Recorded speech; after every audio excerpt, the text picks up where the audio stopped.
우리가 레위기의 위치와 또 레위기를 모세를 통해서 기록하라고 말씀하신 하나님의 의중을 알지 못하면요, 레위기는 뭐 여러 가지 제사 종류와 제사의 방법과 뭐 죄에 대해서만 얘기하고 뭐 우리의 코드하고는 맞지 않는 그러한 말씀들로 가득해요.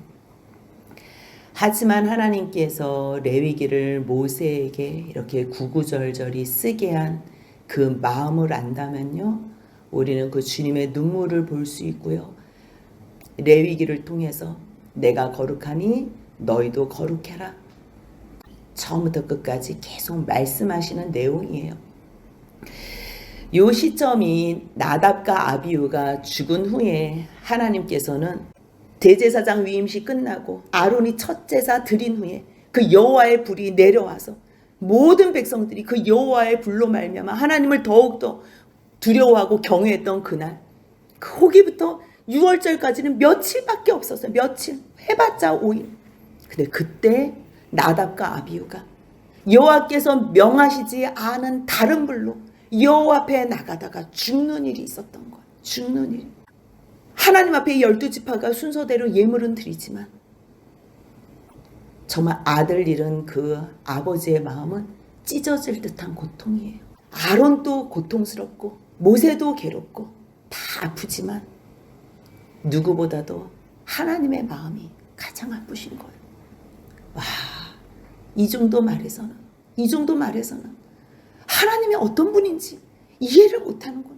내가 또 말하고 모세를 통해서 또 말하고 계속 말해야지 죽음을 면하겠구나. 오직 하나님은 그 생각밖에 없어요. 내가 너희에게 성소를 왜 만들려고 했는데, 만나서 교제하고 사랑하고 싶어서 함께 있겠다고 만들어 달라고 한 건데, 거기 그 일로 말미암아 너희가 성소를 나오다가 죽는다고? 이거는 있을 수가 없어. 그래서 하나님께서는요, 너희가 부지 중에 죄를 범하였든지, 연약해서 죄를 범하였든지, 알지 못해서 범하였든지, 아니 너희가 신실하지 못해서 의도성을 가지고 죄를 지었든지, 나는 너희들을 용서해 줄 거야. 나오기만 해. 단 내가 가르쳐준 방법대로. 그래서요, 하나님께서는 번제와 소제와 화목제와 속죄제와 속건제로 나오라고 말씀해 주시는 거. 번제는 언제 드린다고 했어요? 누구든지 하나님께 예물을 드리려거든. 누구든지. 뭐 죄를 지었을 때 아니, 뭐 허물이 있을 때 아니요. 누구든지 하나님 앞에 감사로 말씀 듣고 싶어서, 아니 하나님 앞에 헌신하고 싶어서, 그럴 때 너희들이 나오라는 거예요. 근데 번제는요, 완전히 태워서 하나님께 올려드리는 제사예요. 언제 드린대요? 상번제로. 그래서 누구든지 예물을 드리고 싶을 때, 헌신할 때, 감사할 때, 아무 때나 하나님 앞에 온전함으로 나아가고 싶을 때 번제로 나아가요. 그러면 소제는 언제로 드려요? 이것도 마찬가지. 하나님 앞에 감사로 선물 드리고 싶을 때. 그런데요, 소제는 동물을 제물로 드리는 것이 아니고요, 자기의 삶 속에서 걷어들인 곡식을 빻고 찢고 갈고 또 갈아서 온전한 순종의 가루로 하나님 앞에 드리는 의미로요, 고운 가루로 드려요. 하나님 앞에 감사로 선물 드리고 싶을 때, 또한 다른 제사 드릴 때 풍성하게 하나님 앞에 함께 나아가고 싶을 때 소제를 드려요. 화목제는 언제 드리나? 하나님 앞에 죄 용서 받은 것도 감사하지만 삶 속에서도 풍성한 하나님의 은혜로 너무 감사했을 때 감사제로, 그 감사가 분에 넘쳐서 하나님을 위해서 뭔가 해드리고 살아드리고 싶을 때 서원제로, 그리고 이 풍성한 것으로 내가 자원하는 마음으로 많은 사람들에게 나누고 싶을 때 그렇게 하나님과의 교제와 이웃의 교제를 위해서 하나님께 화목제로 드려요. 속죄제는 언제 드리나? 우리가 하나님 앞에 죄를 가지고는 나갈 수 없잖아요. 그래서 다른 제사도 다 핏부림이 있어요. 핏부림이. 근데 속죄제와 속건제는 특별히 죄가 해결되기 위해서 죄가. 그런데 속죄제는요, 죄를 용서받기 위해서. 부지중에 죄를 짓다가 깨달았을 때. 그러면 오늘 함께 나눌 속건제는 언제 드리나? 똑같은 죄예요. 그런데 이 죄로 말미암아 어떠한 여호와의 성물에 피해를 줬을 때, 또 여호와께 부지중에 범죄해서 뭔가 하나님의 마음을 심히 불편하게 했다는 것을 깨닫게 될 때, 또 내가 하나님께 신실하지 못해서 그 열매로 결과로 사람들에게 잘못했을 때, 그런데요, 속건제는 속죄제와 다르게 배상, 보상이 들어가요. 그냥 말로만 제가 잘못했습니다, 하나님 용서해 주세요, 옆에 있는 사람에게 내가 잘못해서 용서해 주세요, 그걸로 안 돼요. 피해를 끼쳤으면 그 피해 이상의 것으로 배상과 보상을 하라고 주님께서는 말씀하세요. 그런데 우리가 지난 시간에 4장부터 속죄제에 대해서 봤는데요, 5장에도 속죄제가 연장해서 나와요. 그러면 그냥 5장 13절까지 그냥 속죄제로 끊고 5장 14절부터 6장 7절까지 끊으면 너무 좋겠는데 그렇게 끊지 않아요. 뭔가 의미가 있나 봐요. 그래서요, 속죄제를 말씀하실 때 그 죄 지은 사람이 누구냐에 따라서 그 사람이 제사장이면 백성의 허물로 말미암아 죄를 삼는다고 말씀하시면서, 또 4장 13절, 22절, 27절을 보면요, 이스라엘의 온 회중이나 또 족장이나 평민 중에 한 사람이 여호와의 계명 중 하나를 부지중에 모르고 죄를 지은 거예요. 그런데 그 몰랐던 죄를 누구로 말미암아 깨닫게 되었을 때, 그 범한 죄를 깨달았을 때 하나님 앞에 속죄제로 나아가라는 거예요. 그래서 그때의 예물은 제사장과 온 백성의 회중에 예물이 같아요. 내 송아지로 나가는데 수송아지로 나아가요. 그리고 족장이 하나님 앞에 속죄제로 나아갈 때는요, 순염소로 나아가요. 평민 중에 한 사람이 속죄제로 나아갈 때는요, 암염소와 암 어린 양으로 나아가요. 그런데 이제 5장에는요, 그 죄가 어떤 죄인지 모르고서 부지중에 한 죄하고는 조금 느낌이 달라요. 5장 1절 한번 같이 읽어보겠습니다. 만일 누구든지 저주하는 소리를 듣고서도 증인이 되어 그가 본 것이나 알고 있는 것을 알리지 아니하면 그는 자기의 죄를 져야 할 것이요 그 허물이 그에게로 돌아갈 것이며. 4장의 죄와는 약간 구분이 돼요. 누가 저주를 막 하는 거예요. 그 저주가 하나님에 대한 저주든지 또 다른 사람에 대한 저주든지, 그런데 그곳에 저주하는 그곳에 자기가 있는 거예요. 그럼 만약에 자기가 그 사람 옆에서 그 저주하는 소리를 들었다면 이거는 죄잖아요. 잘못한 거잖아요. 그러면 어떻게 해야 돼요? 하나님 앞에 저주하면 안 됩니다. 다른 사람 뒤에서 욕하면 안 됩니다. 반드시 잘못한 것을 가르쳐주고 회개할 수 있도록 권면을 해야 되는 거예요. 그런데 하나님을 향해서 저주를 하건 사람을 향해서 저주를 하건 욕을 하건 그냥 가만히 듣고 있는 거예요. 하나님은요, 그 사람을 죄 없다 하지 않는 거예요. 왜 우리가 살면서 그런 사람 있잖아요. 꼭 누군가를 욕하고 헐고 싶을 때 사람들 찾아가면서 다른 사람들 욕하는 사람들, 뭐 또 목회자들도 뭐 그러한 자리에 많이 있죠. 뭐 성도들이 상담하자 그랬을 때 속상한 일이나 아니면 굉장히 어려운 상황에서 뭐 누군가에게 피해를 받으면 이제 욕을 하잖아요. 그랬을 때 그러한 불편한 상황을 듣는 거는 필요해요. 왜요? 위로해주고 권면해주고 방향성을 잡아줘야 되니까. 그래서 연약한 사람, 그 사람을 파악하기 위해서 그 사람의 처지를 한번 듣는 거는 중요해요. 하지만요, 그 사람이 입만 열면 남의 욕하고 또 입만 열면 남의 욕하고 그거를 알면서, 아니 지금 나를 찾아온 이유를 알면서 또 전화하면 왜 무슨 일로 전화했는지 뻔히 아는 거, 또 남의 욕하기 위해서 전화한 걸 알아요. 그럼에도 불구하고 그것을 계속 네 그렇게 듣고 있는 너, 그거를 하나님께서는요 죄 있다 하시는 거예요. 만약에 그 소리를 듣고도 너가 그것을 알리지 아니하면, 잘못한 것을 알리지 아니하면 그 죄, 너도 똑같은 죄로 내가 여길 거야. 아니, 그 사람의 허물이 너에게로 돌아갈 거야. 이거는 굉장히 무서운 말씀. 그래서 우리가 잘못된 사람들의 어떠한 모습을 봤을 때 인간의 관계를 중요하게 생각하는 사람들은 절대로 그거에 대해서 이야기하지 않아요.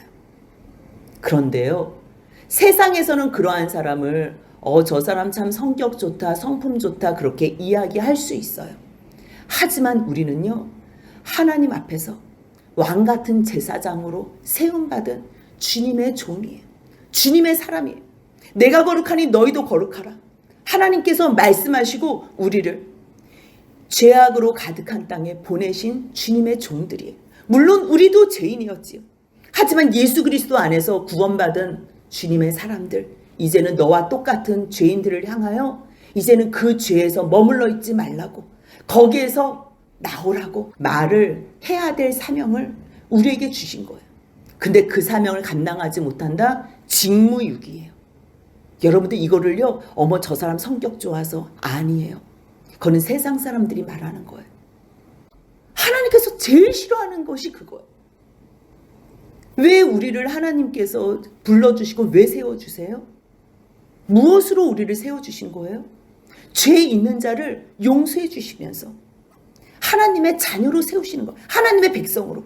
그러면요, 이제는 우리가 하나님께서 예수로 말미암아 나의 죄를 완전히 없이 해주시고 나의 죄를 완전히 멸해주시고 죽여주신 것처럼 우리도 옆에 있는 사람의 죄를요 없이 해주기 위해서, 그것을 진멸하기 위해서, 죽이기 위해서, 사람이 아니고 그 죄를 완전히 없애기 위해서 우리가 그것에 집중해야 되고, 남은 인생이 그거예요.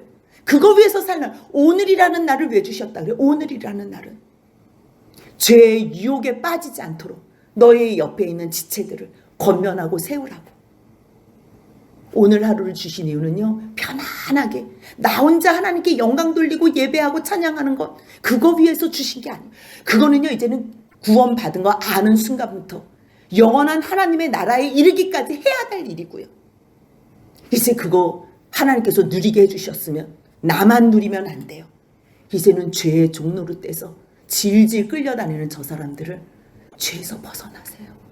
죄를 정죄하는 게 아니고요, 예수님께서 그 죄를 해결해 주시기 위해서 왔어요. 그 말을 해야 되는 거예요. 그런데요, 옆에 있는 사람에게 그 이야기를 한다는 거는요, 절교 선언과도 같아요. 사람들은 죄에 대해서 얘기하는 거를 제일 싫어해요. 제일 싫어요.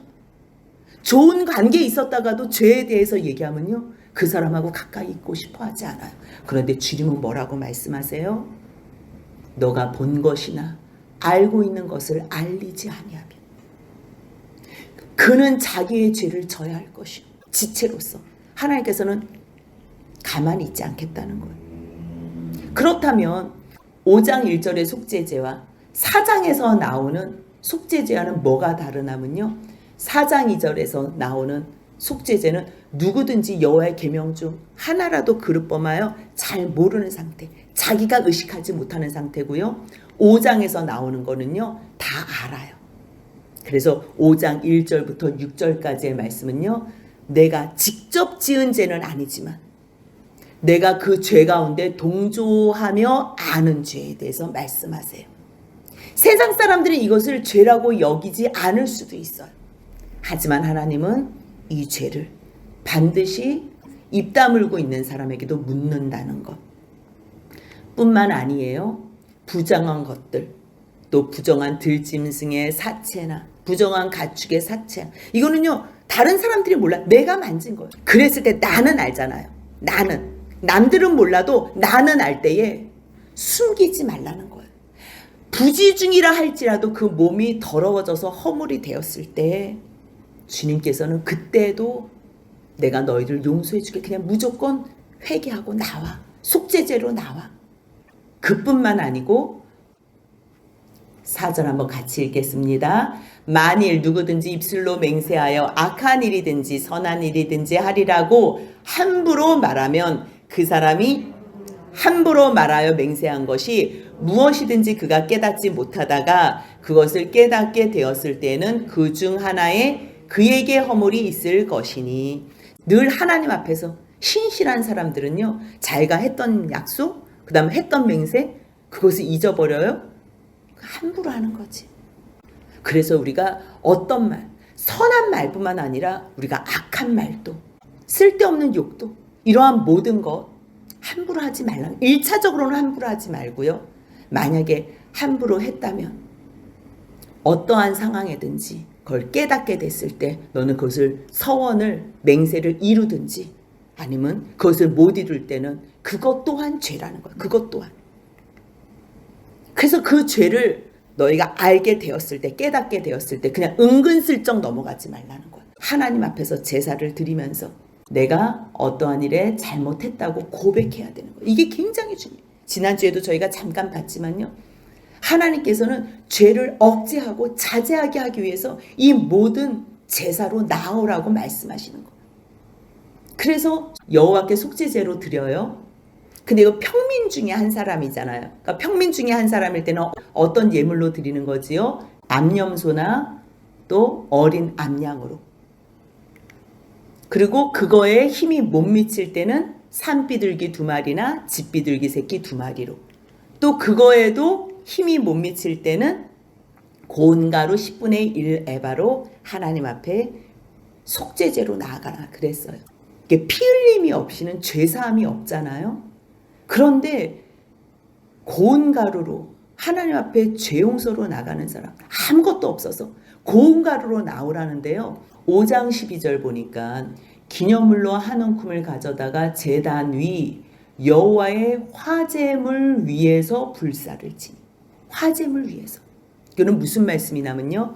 번제가 아침 저녁으로 계속 하나님 앞에 제사장이 태워드리잖아요. 이거는 뭐 어떤 사람이 와서 드리는 번제가 아니고요. 그냥 아침 저녁으로 상번제로 늘 드리는 거. 백성들, 이스라엘 백성들이 자기가 알고 하나님 앞에 나와서 제사 드리는 것도 너무 중요하지만 알지 못해서 못 나왔을 때도 하나님 앞에 아침 저녁으로 날마다 드리라고. 그러니까 늘 하나님 앞에 제사로 드리는데 그 화제물, 다 태운 화제물 위에서 고운 가루로 이 제사를 속죄제로 하나님 앞에 드리라는 거예요. 그러니까 결국은요, 다 하나님 앞에 그 피로써 속죄함은요, 피 없이는 되지 않는다는. 그래서 온전한 하나님 앞에 죄 용서함으로 나올 수 있게 돼요. 그런데요, 지난주에도 우리가 같이 나눴지만 소의 피, 염소의 피, 양의 피, 그것이 죄 지은 사람을 해결해주고 용서해 줄 수 있냔 말이에요. 아니, 사람이 죄를 지었는데 무슨 짐승이 죽었다고 그것이 용서가 돼요? 결국은요, 그것은 예표고 모형이고 그림자고 상징이고 결국에는요, 하나님께서 이미 벌써 준비해 놓으신 예수 그리스도로 말미암아 우리의 모든 죄를 용서해 주신다는 거예요. 내가 예수로 말미암아 너희의 모든 죄는 다 용서해 줄게. 이제는 너희가 잘못했다고 고백만 하고 속죄제로 나와. 너희가 하나님 앞에 감사의 헌신으로 나와. 소제로 나와. 화목제로 나와. 하나님 이제 그렇게 말씀하시는 거예요. 그래서 모든 제사, 이 속죄 제도요, 하나님 앞에 온전하게 나오라고 그렇게 말씀하시는 거예요. 그래서 여러 가지 예물로 하나님 앞에 나아간다. 그렇게 우리가 지난 시간까지 이렇게 전체를 같이 봤어요. 그러면 오늘 5장 14절부터 속건제에 대해서 나오는데, 속건제는 언제 드리나? 똑같은 죄예요. 죄인데요, 상대방에게 어떠한 피해를, 물질적인 피해를 끼쳤을 때, 그랬을 때 그것이 빚이 돼서 죄인데도요, 그냥 죄 용서만 받는 것이 아니고 이번에는요, 그 죄가 빚같이 여겨져서 해결을 해줘야 될 때, 그때 속건제로 나아가요. 5장 14절 보니까 여호와께서 모세에게 말씀하여 이르셔요. 지금 전체를 다 모세를 통해서 1장부터 7장까지 말씀하시는데요. 1장부터 6장 7절까지는 백성들이 어떻게 하나님 앞에 제사로 나오는지를 말씀하셨고요. 6장 8절부터는요. 여호와께서 모세에게 말씀하시는데 아론과 그의 자손에게 명령하여 백성들이 굳이 다 몰라도 되는, 제사장들만 특별히 알아야 되는 어떠한 예식들, 방법들이 있잖아요. 이제 그것에 대해서 다시 한번 번제는 어떻게 나오고 소제는 어떻게 나오고 속죄제, 속건제, 그리고 화목제물에 대해서는 많은 말씀으로 하나님께서 이렇게 모세를 통해서 기록해 준 내용이에요. 그렇다면 이제 속건제는 죄를 범하여 상대에게 물질적으로 피해를 준 거예요. 물질적으로. 그래서 상대방을 침해하고 침범하여 갚아야 할 상황이 있을 때 빚의 의미가 포함되어 있어요. 그래서 5장 14절부터 6장 7절까지 배상이나 보상으로 속건 제물로 나아갈 때에 대해서 말씀하고 있는데요. 15절 보니까 누구든지 여호와의 성물에 대하여 부지 중에 범죄하였으면, 그래요. 성막에 있는 어떠한 물건에 피해를 줬어요. 그랬을 때 하나님 앞에 드리는데 그것을 잘못한 사람이 임의로 결정하는 게 아니고요. 그 가치를 모세로 통해서 정하게 하는 거예요. 모세로 통해서. 15절 한번 같이 읽겠습니다. 누구든지 여호와의 성물에 대하여 부지 중에 범죄하였으면 여호와께 속건제를 드리되 내가 지정한 가치를 따라 성소의 세겔로 몇 세겔 은혜에 상당한 흠없는 순양을 양떼 중에서 끌어다가 속건제로 드려서. 하나님의 성물 중에 어떤 것을 잘못했는지는 몰라요. 근데 뭐 부주의 때문에 물론 잘못한 거겠지요. 그랬을 때 모세가 지정한 가치에 따라 성소의 세겔로, 세겔 은에 상당한 흠없는 순양으로 드리라는 거예요. 은으로 드리는 게 아니고요, 순양으로. 그래서 양떼 중에서 끌어다가 속건제로 드린대요. 그러면서 그 성물을 보상하는데요, 그것에 5분의 1을 더하고, 그러니까 속건제는요, 그것을 보상하는데 5분의 1을 또 더하고 또 속건제의 순양으로 또 나아가야 돼요. 그러니까 이중으로 나아가야 돼요. 17절부터 19절은요, 하나님에게 피해를 끼쳤을 때, 이건 참 우리가 생각하기 어려워요. 어려운데도 하나님은 이것도 짚고 넘어가는 거예요. 이것 또한 모세가 지정한 가치대로 양떼주 흠없는 순양을 속건제물로 제사장에게로 끌고 간 후에 그것으로 속건제를 드리라는 거예요. 그래서 제사장은요, 그 사람이 부지 중에 범죄한 허물을 위하여 속죄해요. 부지 중에. 근데 19절 보니까 그가 여호와 앞에 참으로 잘못을 저질렀습니다. 어떤 죄를 지었길래? 정말 참으로 잘못을 저질렀을 때는요, 그냥 하나님 용서해 주세요, 속죄제로 나오지 말고 속건제로 나오라 그러세요. 그리고 6장 1절부터 7절까지의 말씀은요, 똑같은 속건제인데 2절 보니까 누구든지 여호와께 신실하지 못하여, 그러니까 여호와께 신실하지 못하면요, 여호와께 참으로 잘못을 저지르고요, 하나님 앞에 잘못을 저지르는 사람은 옆에 있는 이웃에게도 결과물로 똑같이 잘못을 저지른다는 거. 그래서 우리가 앞에 5장에 나오는 17절부터 19절에 여호와께 잘못하는 것, 그것에 대해서는 건제로 나갈 일이 별로 없을지 몰라요. 근데 그러한 사람은 결과물로 사람, 이웃과의 관계 속에서 반드시 잘못을 할 수밖에 없기 때문에 속건제물로 나아갈 수밖에 없는 거예요. 속건제로.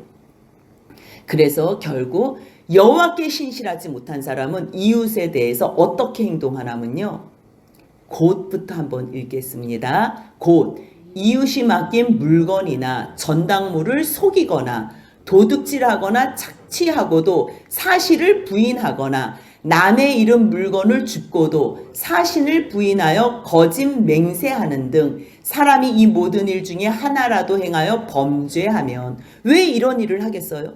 아니, 이웃이 옆에 있는 이웃에게 맡긴 거예요. 나 이거 좀, 나 어디 좀 다녀올 테니까 이거 좀 맡아주세요. 그 다음에 너무 자기의 삶이 어려우니까 잠깐 근데 이 전당물 좀 맡아주시, 내가 다음에 갚으면 이 전당물 다시 돌려주세요. 그러한 의미로 맡아달라고 부탁한 건데요, 그것을 자기가 써버리고 맡아서 잠깐 돌보는 그 사이에 양도 잡아먹고 소도 잡아먹고 그냥 자기가 이웃이 맡긴 물건들을 도둑질하고 함부로 착취하고 그래서 어머 이거 없어졌어요. 혹시 이걸 어떻게 했는지 아세요? 그럼 막 속이거나 사실을 부인하거나 이러한 사람들 이웃에게 왜 거짓을 말하겠어요? 남의 것 왜 소중한지 모르고 왜 함부로 쓰겠어요? 여호와를 신실하게 믿지 못하기 때문에 하나님께서 이곳에 임재하시고 내가 하나님 앞에 구원받은 백성이라는 걸 깨닫지 못해서기 때문이에요. 그렇기 때문에 여호와께 신실하지 못한 사람들의 그러한 삶의 패턴들을 기록하고 있는 거예요. 남의 잃은 물건을 주어요? 물론 주실 수가 있어요. 그러면 줍는 목적이 뭐예요? 내가 쓰려고 줍는 거면 안 된다는 거예요. 누군지 몰라. 그러면 주인이 나타날 때까지. 아니 갑자기 안 보이던 소가 있어. 이 소가 어느 집 소인 줄 알면 돌려보내지만 모르면 어떻게 해야 돼요? 찾아올 때까지 맡아놓는 마음으로 그를 지켜줘야 되는 거예요. 그런데 남의 잃은 물건을 줍고도 나 안 주웠는데 사실을 부인하면 그거는 안 된다는 거. 그리고 당신 혹시 이거 못 봤어요? 못 봤다고 막 거짓으로 맹세하고 이러한 사람은 왜 그렇다는 거예요? 여호와 앞에 신실하지 못한다는 거예요. 이 죄를 지은 사람들은 죄를 범하였고 죄가 있으니 4절 보니까요. 그 훔친 것이나 착취한 것이나 맡은 것이나 잃은 물건을 주운 것이나 그 거짓 맹세한 모든 물건을 너 돌려보내라 말씀하시는 거예요. 돌려보내라. 하나님은 정확하게 돌려보내. 무조건 5분의 1 더해서 돌려보내. 그런데 너가 계속 숨겼는데 상대방이 이거 내 거 맞네요 하면서 드러내는 그날 죄가 만약에 드러났다면 그 죄가 드러난 당일날에 임자에게 줘라. 어머 성경이 지금 드러나지 않으면 안 줘도 된다고 써있네. 이렇게 착각하지 마세요. 그건 우리식으로 읽는 거예요. 너희는 당연히 깨닫게 되고 찔리게 돼서 갚아야 된다고 생각할 때 줘야 되고 또 너희는 숨기려고 했지만 상대방이 증거를 갖고 와서 이거 내 거라고 얘기해서 드러나는 그날이면 어머 죄송해요 내일 줄게 이렇게 말하지만 무조건 당일날 갚아 그 얘기예요. 그래서 사람과의 관계 속에서 죄를 범하였을 때는요 사람에게 일단 배상이나 보상을 반드시 하고요 하나님 앞에 나가서 회개를 해야 돼요. 사람하고 잘못했는데 사람에게는 잘못했다는 말도 안 하고 하나님 앞에만 하나님 용서해 주세요. 이거 안 통한다는 거예요. 그래서 일단 5분의 1 더해서 갚고 또 하나님 앞에 속건제물로 나와. 그래서 너가 지정한 가치대로 양떼중 똑같아. 이것도 흠없는 순양이. 근데 속건제물은요 다 순양. 제사장이를 끌고 가서 하나님 앞에 드리라 그래요. 그래서 제사장은 여호와 앞에서 그를 위하여 속죄한즉 죄는 지을 수 있어요. 하지만 죄 지었을 때 하나님 앞에 하나님 저 잘못했습니다. 하나님 앞에 잘못한 거는요 하나님 앞에 선물로 5분의 1 더 드리고 또 순양으로 드리고 사람과의 관계 속에서 이웃에게 속이고 이웃에게 피해를 끼쳤다면 이웃 제껴놓고 하나님 앞에 나가서 회개하는 것 하나님은 그 수순을 밟지 않겠다는 것. 우리 외에 영화 중에서 밀양이라는 영화 있지요. 그거는요 성경을 굉장히 잘못 아는 하나님 앞에 내가 죄 지은 걸 용서받았습니다. 그렇기 때문에 내가 사람에게는 갚을 것이고 이런 거는 성경을 몰라도 너무 무지한 사람이 그러한 영화를 만든 거예요. 그거는요 하나님의 말씀하고 전혀 상관없는 거예요. 정말 사람에게 잘못해서 하나님 뭐라고 말씀하세요? 그 잘못 그대로 배상하고 5분의 1 또 배상하고 그리고 여호와 앞에 또 나와서 또 하나님 앞에서 속건 제물로 나와서 용서받아. 그럼 만약에 우리가 하나님 앞에 구원받은 백성이라면 누굴 속이겠어요? 속이는 그 자체가 슬픈 거지. 그래서 하나님 앞에 범죄했는 거는 하나님 앞에 해결함을 받고 속건제로 나가서 해결함을 받고 이웃에게 잘못했을 때 이웃에게는 반드시 그것 이상의 보상을 해줘. 왜 그렇게 하냐면요 원상복귀만 해준다고 이게 마음이 회복되지 않는 거예요. 왜요? 에너지 낭비되지 신경 쓰이지 또 시간적으로 또 여러 가지 마음의 소모가 있지. 그 내가 아끼던 물건과 내가 아끼던 짐승이고 내 재산인데 그것이 피해를 끼쳤다고 똑같은 것을로 배상해주고 보상해준다고요. 내 마음이 해결되지 않는다니까요. 상대방 마음이 해결되지 않는다니까요. 그러기 때문에 하나님 안에서 하나님의 백성이라면 그 이상의 것 20%만 너희가 더해줘도 그래 사람은 잘못할 수 있으니까 또 상대방도 또 나도 마음이 회복될 거야. 그래서 5분의 1을 더해서 보상해 주라는 거예요. 그런데요. 출애굽기 그래서 21장부터 23장까지 내용을 보면 종에 대한 말씀도 종은 어떻게 해라. 그 다음에 폭행에 관한 법 그리고 또 누가 주인인지 임자에 관한 책임도 이야기를 하고요. 또 22장에서는 배상에 관한 법 오늘 특별히 상대방에게 이웃의 소나 양이나 만약에 잘못했을 때는요. 그때 출애굽기 22장 1절에는 뭐라고 나오냐면요. 한번 같이 읽어보겠습니다. 사람이 소나 양을 도둑질하여 잡거나 팔면 그는 소 한 마리에 소 5마리로 갚고 양 한 마리에 양 4마리로 갚을지라. 이렇게 강력하게 말씀하세요. 그러한 내용이 23장까지 나와요. 도덕에 관한 법, 공평에 관한 법, 이렇게 여러 가지 법이 나오는데요. 자기가 잘못했을 때 하나님 앞에 어떻게 나아가야 되나? 내가 잘못했을 때는 속죄제로도 나오고요. 속건제물로도 나아가요. 그런데 만약에 상대방이 잘못했을 때는 어떻게 해야 되나? 상대방이 잘못했을 때. 이 말씀은요. 예수님께서 마태복음 18장 21절에서 베드로가 이러한 비슷한 질문을 해요. 주님, 형제가 내게 죄를 범하면 7번 죄를 용서하면 됩니까? 왜냐하면 7번이 완전수잖아요. 7번만 해도 얼마나 많아. 한 번 용서해 주기도 어려운데. 근데 주님이 뭐라고 말씀하시냐면요. 7번뿐 아니라 7번을 7번까지라도 하래요. 그러면서 여기서 연이어서 말씀을 하는 내용이 이게 22절이잖아요. 23절에서 그 죄 용서에 대해서 뭐라고 말씀하시냐면요. 그러므로 천국은 그 종들과 결산하려 하던 어떤 임금과 같대요. 그러면서 그 예로 결산할 때에 10,000달란트 빚진 자 하나에 대한 이야기를 하세요. 아니 죄 용서에 대해서 이야기를 하는데 예수님 죄를 몇 번이나 용서해 줘야 됩니까? 7번씩 70번. 근데 우리가 왜 용서해 줘야 되냐면 우리는 10,000,000달란트 빚진 자가 그 빚을 탕감받은 은혜를 받은 자다. 이것을 얘기해 주는 거. 내 죄로 말미암아 하나님의 아들 예수 그리스도를 이 땅에 오시게 했고 결국은 내 죄로 말미암아 하나님에게 큰 피해를 준 우리 그 죄가 용서받은 것을 안다면 이 10,000,000달란트는요. 갚을 수 없는 크기의 죄값이다. 그 얘기예요. 갚을 수 없는 그런 어마어마한 은혜를 우리가 탕감받은 죄인이다. 그러기에 너희가 은혜 받고 용서받은 걸 안다면 옆에 있는 지체들 용서해줘. 그 말씀을 하시는 거예요.